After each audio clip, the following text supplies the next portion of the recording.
Hello friends, welcome to our YouTube channel Examophobia. मैं धर्मेंद्र सिंह। तो मैं लेके आता हूं आपके लिए करंट अफेयर की सीरीज़। तो इसी सीरीज़ को आगे बढ़ाते हुए हम लोग आज का करंट अफेयर स्टार्ट करते हैं। आज है आपका जुलाई का पहला दिन, 1 जुलाई 2020। आज की आपकी पहली एग्ज़ाम के पॉइंट ऑफ व्यू से करंट अफेयर है मत्स्य संपदा।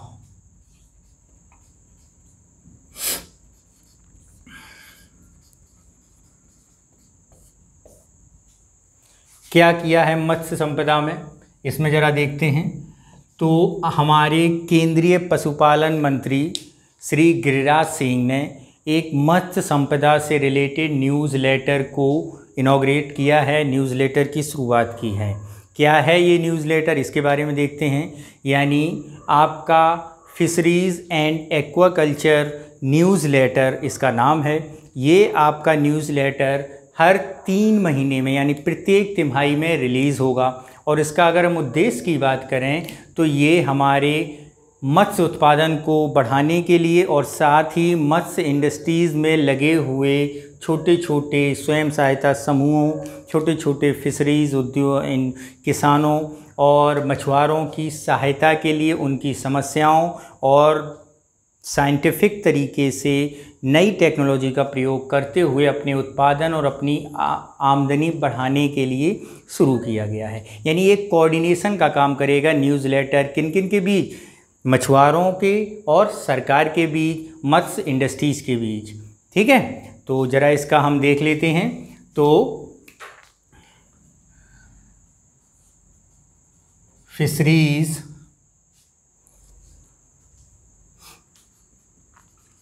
एंड एक्वाकल्चर न्यूज़लेटर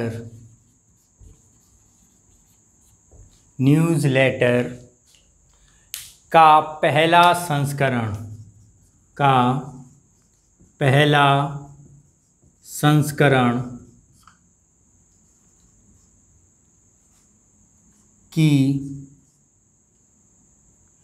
के पहले संस्करण की शुरुआत की गई। ठीक है, किसने की? गिरिराज सिंह ने। ठीक है, पहली तिमाही का। तो ये क्या है? एक समाचार पत्र है और प्रधानमंत्री की कौन सी प्रधानमंत्री मत्स्य संपदा योजना को बढ़ाने के लिए, मत्स्य संपदा योजना के अंतर्गत आपको जोड़ने के लिए, मत्स्य विभाग को मछुआरों से जोड़ने के लिए ये शुरू की गई है। तो इसको अगर हम देखें तो प्रत्येक तिमाही पर, कब तक? प्रत्येक तिमाही पर न्यूज़लेटर संपादित होगा। ठीक है, इसके बाद अगर हम देखें और दूसरी अपनी, और ये क्या करेगा? मछुआरों, मत्स्य विभाग के बीच कोऑर्डिनेशन, समन्वय का काम।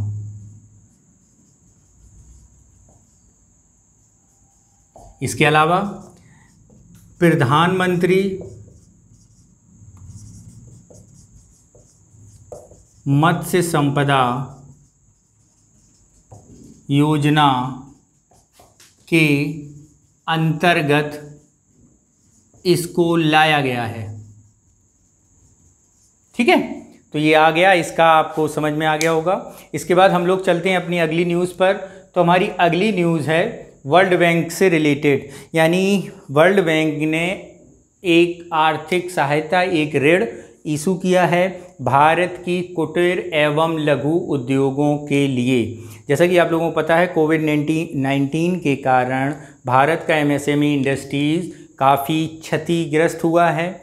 तो उसी को अपने पुराने त्वरित गति देने के लिए विश्व बैंक ने भारत सरकार को एमएसएमई इंडस्ट्रीज़ को प्रमोट करने के लिए 750 अमेरिकी डॉलर की सहायता का ऋण दिया है। ठीक है, तो हमारी अगली न्यूज़ है वर्ल्ड बैंक ने एमएसएमई उद्योगों के लिए 750 USD डॉलर का ऋण दिया।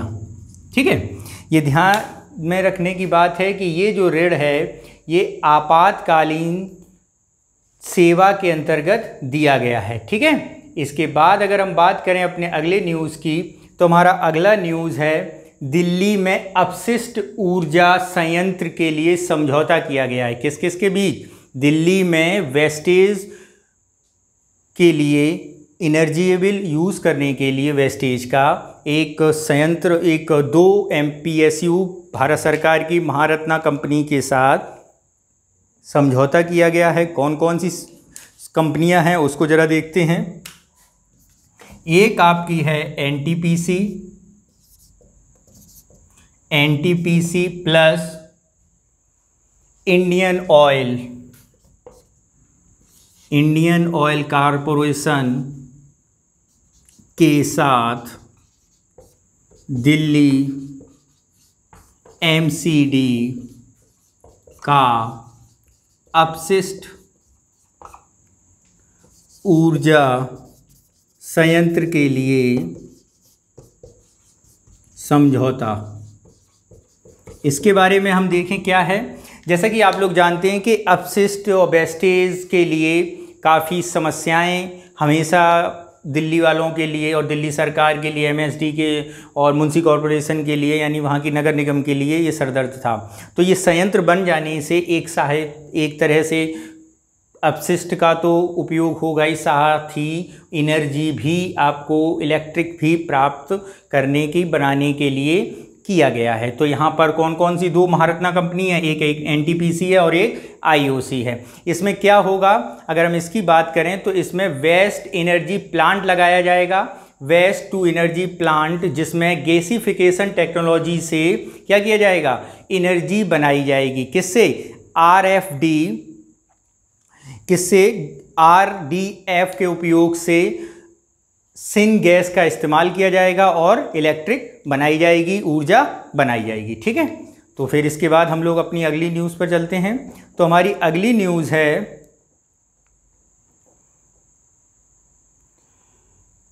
आर्टिफिशियल इंटेलिजेंस के लिए एक अवार्ड दिया जाता है। तो इस वर्ष आर्टिफिशियल इंटेलिजेंस के लिए कोवैक्स अवार्ड दिया गया है भारत सरकार के माई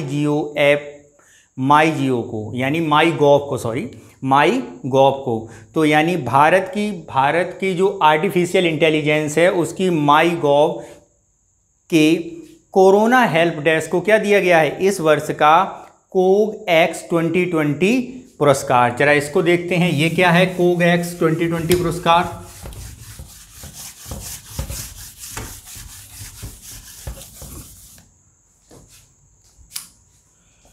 कोगएक्स 2020 पुरस्कार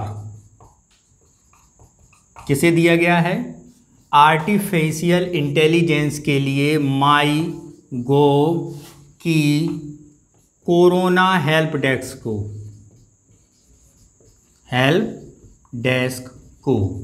ठीक है, इसमें क्या है, अगर हम बात करें जो आर्टिफिशियल इंटेलिजेंस माई गोव है, इसमें माई गोव आपकी व्हाट्सएप और जियो हैप्टिक टेक्नोलॉजी, इन तीनों ने मिलके एक आर्टिफिशियल इंटेलिजेंस के आधार पर एक हेल्प डेस्क बनाई थी, कोरोना हेल्प डेस्क। ठीक है, तो उसी कोरोना हेल्प डेस्क को आर्टिफिशियल इंटेलिजेंस अवार्ड दिया गया है। 2 कैटेगरी में यह अवार्ड मिला है, एक कोविड-19 सोसाइटी के लिए सर्वश्रेष्ठ नवाचार के रूप में और दूसरा पीपल्स चॉइस कोविड-19 ओवरऑल विनर के रूप में। ठीक है, अगर हम कोगएक्स के बारे में बात करें तो कोगएक्स लंदन द्वारा यानी यूनाइटेड किंगडम में द्वारा दिया जाने वाला एक पुरस्कार है जो 2017 में शुरू किया गया था आर्टिफिशियल इंटेलिजेंस के थ्रू। ये आप जरा ऐसे समझ सकते हैं जैसे आपका आरोग्य सेतु ऐप है, तो आप उसमें अपनी सारी इन्फॉर्मेशन वो लेता है और तुरंत ही आपको रिप्लाई करता है। तो ये तुरंत आपको रिप्लाई करने का जो टेक्नोलॉजी है वो आर्टिफिशियल इंटेलिजेंस के ही अंतर्गत आती है कि आपने यहाँ से अपनी सारी क्वेरी भरी, उधर से वहाँ से सीधा रिप्लाई आ गया। ठीक है, तो उसके तुरंत परिणाम के कारण और उसके तुरंत आंसर के कारण इसको क्या दिया गया है, अवार्ड दिया गया है। ठीक है, इसके अलावा हमारी अगली न्यूज़ है डेटा प्रोसेसिंग और डेटा साइंस का ऑनलाइन प्रोग्राम शुरू किया गया है। क्या? Processing data science online degree programme, यानी ग्रेजुएशन स्तर पर, डिग्री स्तर पर विश्व में ये पहला ऑनलाइन वर्चुअल प्रोग्राम है जो भारत सरकार ने लॉन्च किया है। ये जो लॉन्च किया गया है, ये अगर हम बात करें किसने दिया है, तो ये दिया गया है आईआईटी मद्रास द्वारा। किसने दिया है? आईआईटी मद्रास। और ये प्रोग्राम जो है वो आपके इसमें होगा क्या, इसमें 10+2 प्लस BSc और करने वाले स्टूडेंट्स वो क्या कर सकते हैं, ऑनलाइन की सहायता से डिग्री को प्राप्त कर सकते हैं। पाठ्यक्रम बनाया गया है ऑनलाइन का, साइंस से रिलेटेड प्रोग्राम बनाया गया है, और जिनकी इसमें क्षेत्र में रुचि है वो जाकर यहाँ पे क्या कर सकते हैं, रिसर्च में और इस प्रोग्राम में BSc डिग्री प्रोग्राम में भाग ले सकते हैं। ठीक है, इसके अलावा 1-2 न्यूज़ आज हैं आपकी इन्वायरमेंट से संबंधित, और ये इन्वायरमेंट से संबंधित एक आपके पौधा एक खोजा गया है अरुणाचल प्रदेश में, और दूसरा एक पौधा खोजा गया है सिक्किम में, और दूसरा आपका एक जीव सांप, असम कीलबैंग सांप एक खोजा गया है। कहाँ पर? अरुणाचल प्रदेश में। तो जरा पहले हम देखते हैं गोलबा एंडरसोनी। गोलबा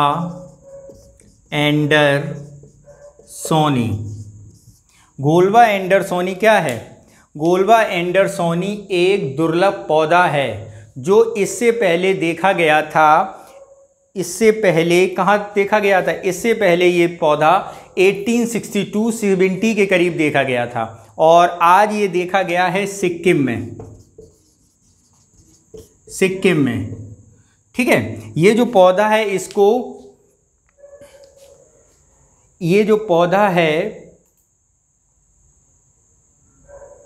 इसको डांसिंग लेडीज या स्वान फ्लावर्स के नाम से भी जाना जाता है। और ये जो पौधा इसके पुणे और केरल की एक टीम द्वारा खोजा गया है, और इसमें 4 साइंटिस्ट जुड़े हुए थे गोलबा एंडरसन पौधे को खोजने के लिए। Doctor Sachin Punekar, NGO biosphere के संस्थापक, कालीकट विश्वविद्यालय के जयकृष्णन भानट, और आपके मालाबार बॉटनिकल गार्डन के टेक्नीशियन KV हरेश और साइंसेज M बाबू। ठीक, तो ये लोग जुड़े थे। तो इन्होंने कौन सा एक पौधा देखा है? गोलबा एंडरसन। ये जो है आपका एक स्थानिक पौधा है, और दूसरी बात स्थानिक, और तीसरी बात दुर्लभ, क्योंकि इससे पहले ये पौधा 1862-70 के करीब देखा गया था। ठीक है, इसके अलावा आपका अगला आज की न्यूज़ है आपकी असम कीलबेक सांप। कौन सा? असम कीलबेक सांप। ये जो सांप देखा गया है ये अरुणाचल प्रदेश में खोजा गया है। ये भी एक स्थानिक और दुर्लभ सांप है जो इससे पहले आज से 129 वर्ष पहले यानी 1891 के करीब देखा गया था। ठीक है, और ये भी जो है आपका इंडेंजर्स प्राणी है। यहाँ पर इंडेंजर्स के बारे में आपको मैं बता दूं कि इंडेंजर्स जो है जो जीव पिछले 50 वर्षों से अपने स्थान पर नहीं पाया जाता है, उसे क्या है, दुर्लभ श्रेणी में रखा जाता है। ठीक है, तो ये आज आपका करंट रहा सारा दिन भर का। तो इसको PDF लेने के लिए आप हमारी टेलीग्राम चैनल को ज्वाइन कर सकते हैं, और आप अपने कमेंट बॉक्स में जाकर ज़रूर शेयर कीजिए। Thank you.